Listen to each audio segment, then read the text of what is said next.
Hey, I was so hoping somebody was going to ask me this question, and I know I said that these questions were for the podcast. However, like this one is so important. And, this idea of talking about, our grief, talking about our NICU stays or anything in this space of what I do. And not everybody is going to feel the same way, obviously. However, for me, there is something so incredibly validating about somebody who takes a moment to just ask anything, really. And I know that this is like a huge responsibility on someone who's never been through something like this, for multiple reasons, really. Opening up what could be an awkward conversation if you have not gone through it, and to have the expectation that you should just be comfortable, you should just know what to do. Unfair, right? And so, but I am the type of person that if you ask me about it, I'm like, wow, like you were thinking about it, because like you wouldn't ask if it didn't cross your mind. And so for me, and obviously the space I'm in with the podcast and everything, is I would talk about it all day, every day if I could. I will find myself in a lot of moments actually where I don't know if I have the capability to talk about anything else. I'm like, everything else in my life and life often feels so minute compared to what I went through. And that's not in saying that I'm always comparing my situation, that I'm saying that others isn't as bad as they think it is. Like, we only know what's happened to us. So our worst day is our worst day. Our situation's our worst day.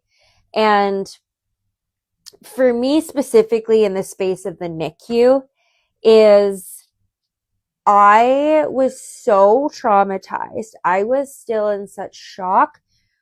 I was so scared that I didn't even process what was going on in the NICU when I was there. I cried on my therapy session a couple times, and it was more so over the fact that I was sad that I couldn't be in two places at once, meaning at home with my my older daughter, and my son in the NICU. And so as I kind of like go through the years and learn that I don't always have to be ready for the next shoe to drop. Like I can just be thankful for what it is right now. And until said thing that I'm scared about happens, then we don't have to be, I don't know. It's hard to explain. However, like I said, if you think you should, yes, ask always. And I guess that's kind of why I hold this space too, is like, for those who do want to talk about it, I'm giving you a platform and a safe space to talk about it. And then, you can share with other people who are looking for a relatable story. And often I think I forget like how badly as human beings we need that connection.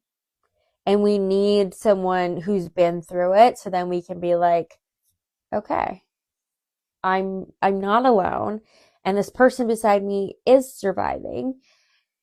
And for me personally, with experiencing stillbirth and then kind of immediately going into a NICU situation with a prem baby at 28 weeks, is I had experience in the trauma field, unfortunately.